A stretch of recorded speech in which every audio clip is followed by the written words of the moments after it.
Assalamualaikum warahmatullahi wabarakatuh. Alhamdulillah hamdan katsiran kama amar. Asyhadu an la ilaha illallah wahdahu la syarikalah. Wa asyhadu anna Muhammadan abduhu wa rasuluhu la nabiyya ba'd. Rabbi shrahli sadri wa yassirli amri wahlul 'uqdatam min lisanihi yafqahu qawli. Pertama, syukur yang tak terhingga senantiasa kita ucapkan kepada Allah Subhanahu wa Ta'ala. Alhamdulillah, pada hari ini kita masih diberi nikmat oleh Allah Subhanahu wa Ta'ala, sehingga dengan berbagai nikmat yang Allah berikan, kita bisa melaksanakan aktivitas dakwah kita pada hari ini. Kemudian selawat beriringan salam selalu kita sampaikan kepada Nabi kita, Nabi besar, Nabi Muhammad Sallallahu Alaihi Wasallam berupa Allahumma salli ala Muhammad wa ala ali Muhammad. Para pemirsa yang insya Allah dimuliakan oleh Allah. Pertama kita bersyukur kepada Allah Subhanahu wa Ta'ala. Pada hari ini kita kembali disampaikan, diberi kesempatan oleh Allah untuk bisa hadir di bulan Ramadan. Berarti doa-doa yang kita minta di bulan Rajab dan di bulan Sya'ban dikabulkan oleh Allah. Sehingga kita dipertemukan dengan bulan Ramadan, bulan yang penuh dengan kebaikan, bulan yang penuh dengan hikmah, ampunan dan maghfirah.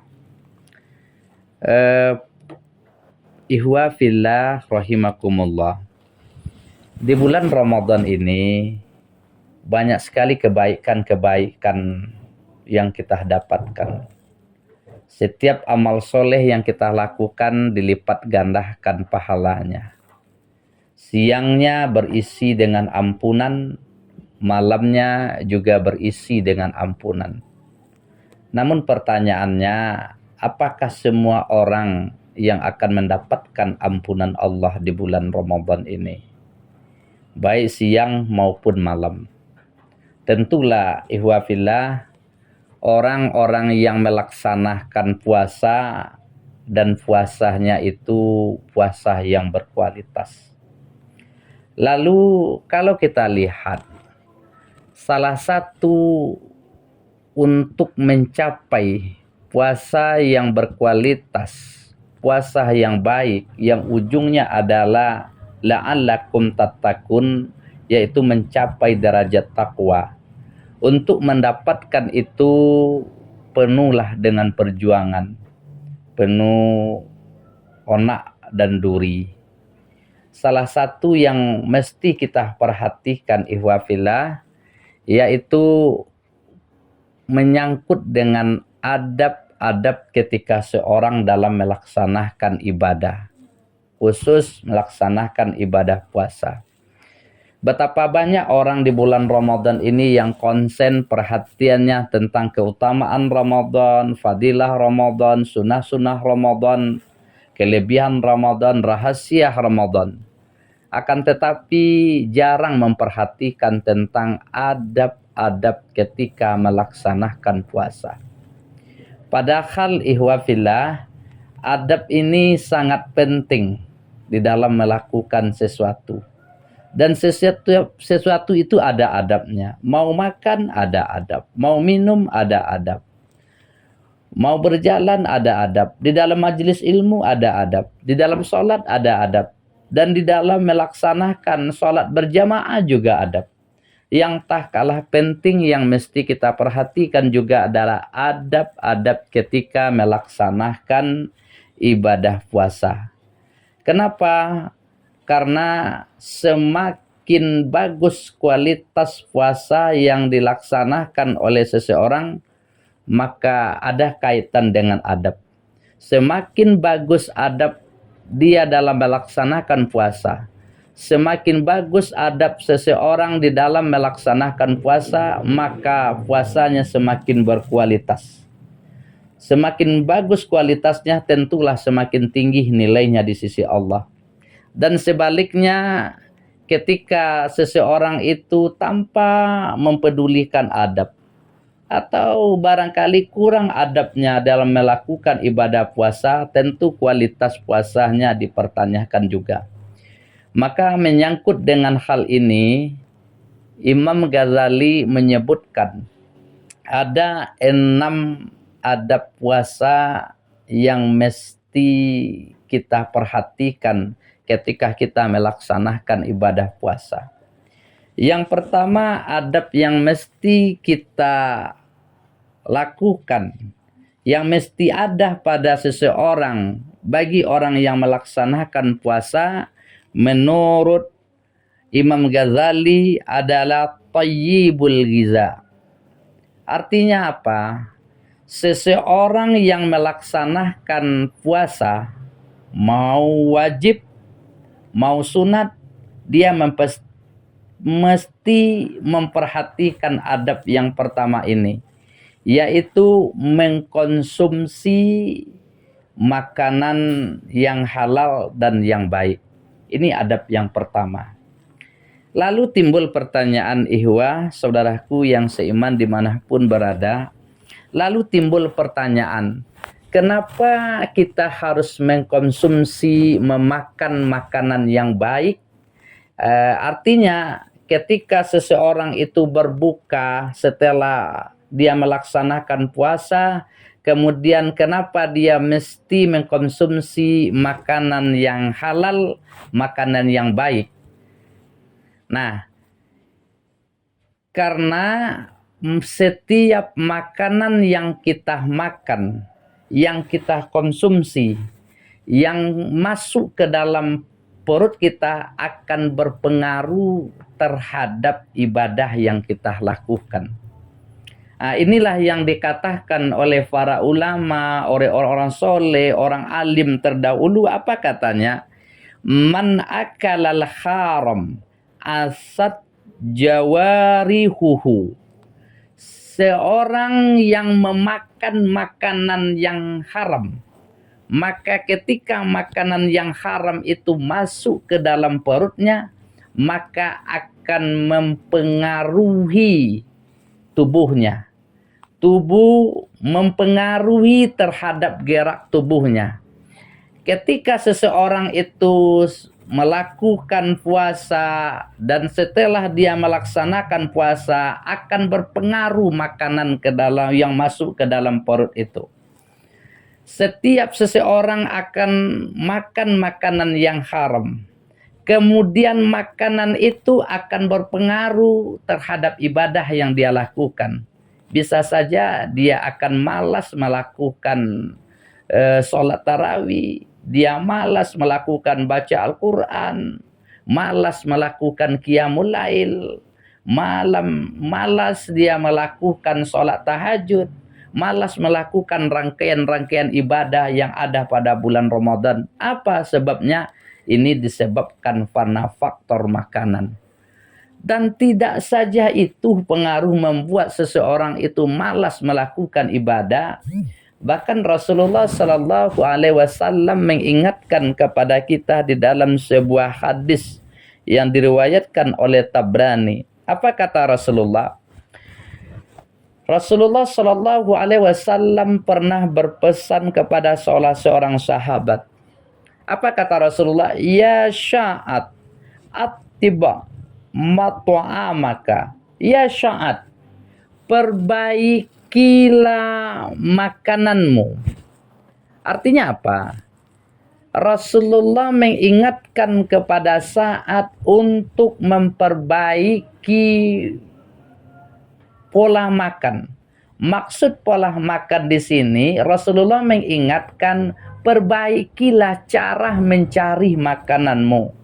Tolong cek dan perhatikan makanan yang kamu makan itu. Apakah sudah dicari dengan cara yang baik, dengan cara yang halal, atau dengan cara yang tidak baik? Tolong perhatikan. Kemudian Rasulullah Shallallahu Alaihi Wasallam melanjutkan pembicaraannya. Kalau kamu memperhatikan makananmu masuk ke dalam perut, takun mustajabu da'wat, maka doamu akan mustajab. Artinya apa? Kalau ingin doa kita diijabah oleh Allah, doa kita dijawab oleh Allah, doa kita dikabulkan oleh Allah, maka perhatikan makanan yang masuk ke dalam perut kita. Kemudian Rasulullah Sallallahu Alaihi Wasallam melanjutkan pembicaraannya. Apa kata Rasulullah Sallallahu Alaihi Wasallam? Wallazi nafsu Muhammad biyadihi, demi zatku, jiwa Muhammad yang ada di tanganku. Artinya apa? Allah bersumpah di sini. Innal abda la ya'ziful haram fi jawfi. Tidaklah seorang hamba itu memasukkan makanan haram ke dalam mulutnya, kemudian ke dalam perutnya, walaupun satu suap dia masukkan, walaupun satu teguk air yang masuk ke dalam perut kita bersumber dari yang haram, maka kata Rasulullah Sallallahu Alaihi Wasallam, ma yutakabbalu minhu amalan arba'ina yaumah, maka tidak akan diterima amalnya selama 40 hari. Nauzubillahi min zalik. Mudah-mudahan kita terhindar dari hal yang demikian. Maka pentinglah bagi kita ihwafillah, yaitu adab berpuasa. Yang pertama adalah memperhatikan pola makan, memperhatikan makanan yang kita konsumsi. Kita harus selektif dan memilih makanan yang masuk ke dalam perut kita. Ini yang pertama. Kemudian poin yang kedua, adab tentang berpuasa menurut Ibnu Qayyim, wa tarkul mirai, yaitu menjauhkan atau meninggalkan pertengkaran, permusuhan ketika seseorang melaksanakan ibadah puasa. Ihwa fillah rahimakumullah, ini harus menjadi perhatian ketika kita sedang melaksanakan ibadah puasa. Menjauhkan diri kita dalam pertengkaran, bertengkar ketika sedang melaksanakan ibadah puasa. Iwafillah rahimani rahimakumullah. Ketika seseorang bertengkar, baik pertengkaran mulut, pertengkaran fisik, apapun pertengkaran apapun bentuknya yang mengarah kepada negatif, maka kita jauhi ketika kita sedang melaksanakan puasa. Hal ini yang diingatkan oleh Rasulullah Sallallahu Alaihi Wasallam di dalam sebuah hadis. Apa kata Rasulullah? Wa innimru'u qatallahu aw satamahu. Ketika seseorang itu melaksanakan ibadah puasa, ketika seseorang itu siam, lalu ada seseorang yang mengajaknya untuk bertengkar, untuk adu fisik. Kemudian tidak saja itu, ausatamahu, kemudian ada orang lain yang mencacinya, menghina, memakinya. Lalu apa katanya? Rasulullah mengingatkan, fal yakul, katakanlah, inni shaim marrataini. Maka Rasul mengingatkan apa? Bahwa katakanlah saya sedang berpuasa, saya sedang berpuasa. Sampai-sampai Rasulullah mengatakan 3 kali. Artinya apa? Ketika kita sedang melaksanakan ibadah puasa, maka kita harus menghindari, menjauhi diri dari pertengkaran apapun bentuknya. Ketika kita menerima tawaran dari orang lain, lalu kita bertengkar mulut, bertengkar fisik, maka kita sudah menodai bulan suci Ramadan ini. Untuk itu, jauhilah diri kita, kendalikanlah emosi, kendalikanlah sifat amarah kita. Maka poin yang kedua yang harus kita jaga adab ketika melaksanakan puasa. Yang kedua, wa tarkul miraa, yaitu menjauhi pertengkaran. Dan yang ketiga adab berpuasa yang mesti kita perhatikan ketika melaksanakan ibadah puasa. Yang ketiga, wa mujannabatul ghibah, menjauhi riba atau menjauhi gunjing ketika kita sedang melaksanakan ibadah puasa. Ihwa fillah rahimani rahimakumullah, menyangkut masalah riba, menyangkut masalah gunjing, tidak saja kita dilarang di bulan Ramadan, tetapi juga di luar bulan Ramadan. Akan tetapi lebih khusus di bulan Ramadan ini kita betul menjaga lisan kita, menjaga mulut kita dari perbuatan yang namanya gunjing. Di saat kita menggunjingi saudara kita, mengunjungi orang lain, dan orang itu tidak suka dengan apa yang kita sebut, maka dalam saat yang bersamaan kebaikan-kebaikan kita pindah kepada orang yang kita gunjingi itu.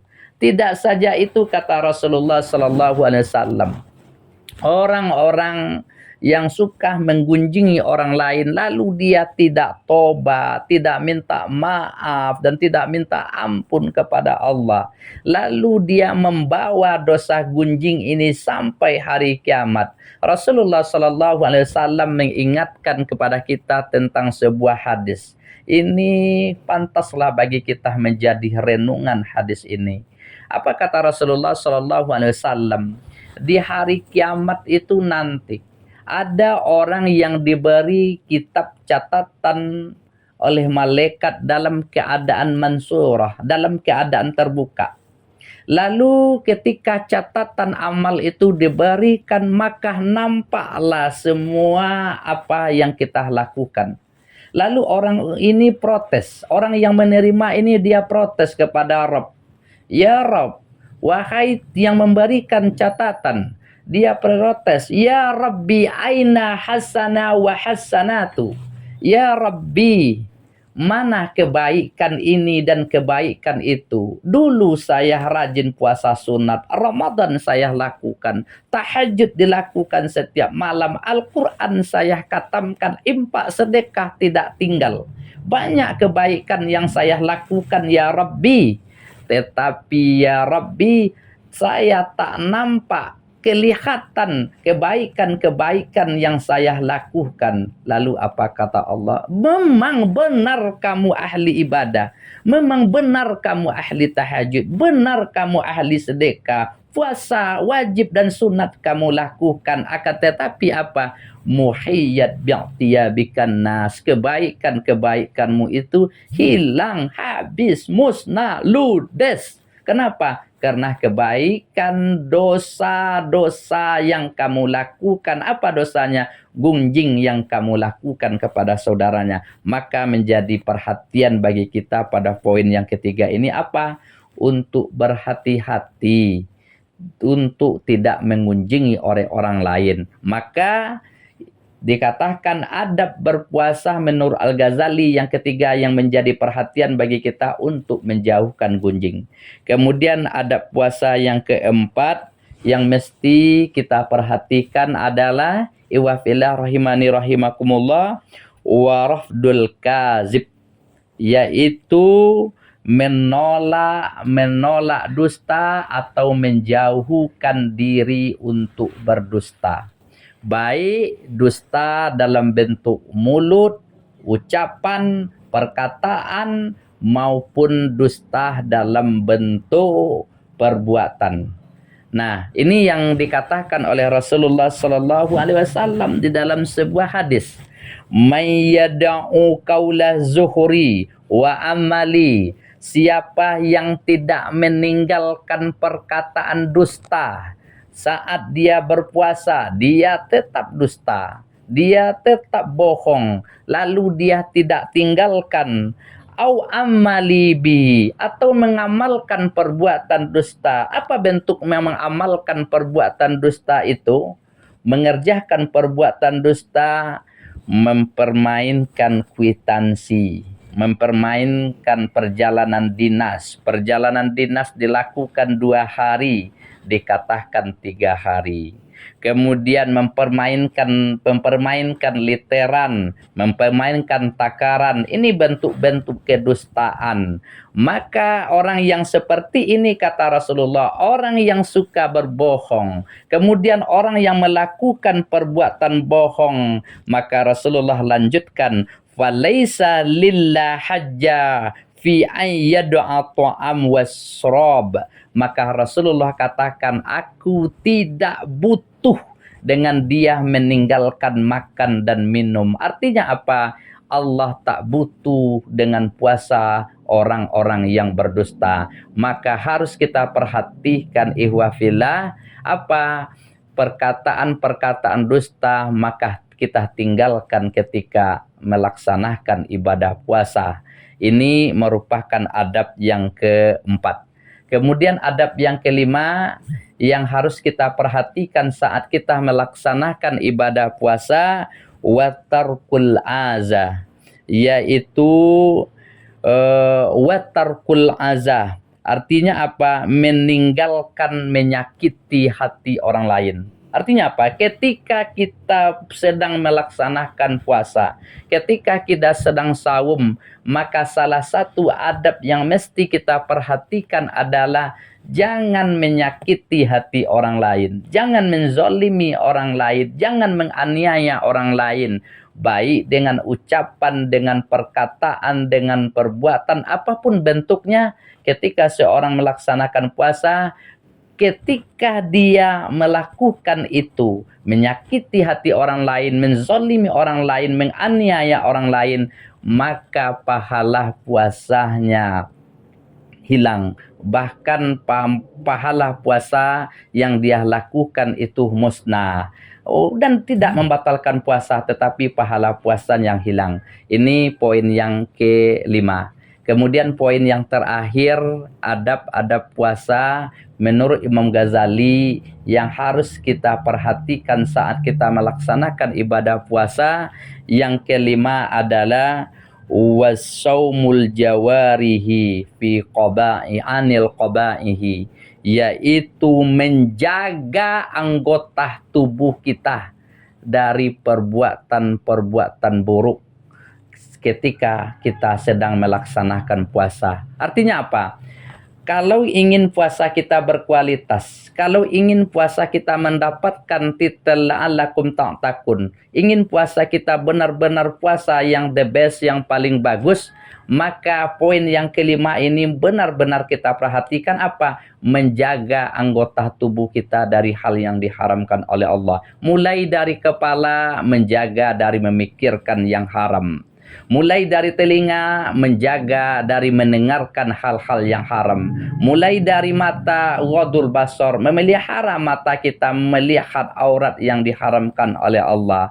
Dan yang ke mulut kita jaga dari ucapan perkataan yang haram. Termasuk tangan kita menjaga dari perbuatan-perbuatan yang haram. Termasuk perut kita menjaga dari memasukkan makanan yang haram. Dan juga kaki kita pelihara dari melangkahkan kaki yang haram. Terima kasih atas perhatiannya. Mohon maaf atas segala kekilafannya. Mudah-mudahan bermanfaat. Assalamualaikum warahmatullahi wabarakatuh.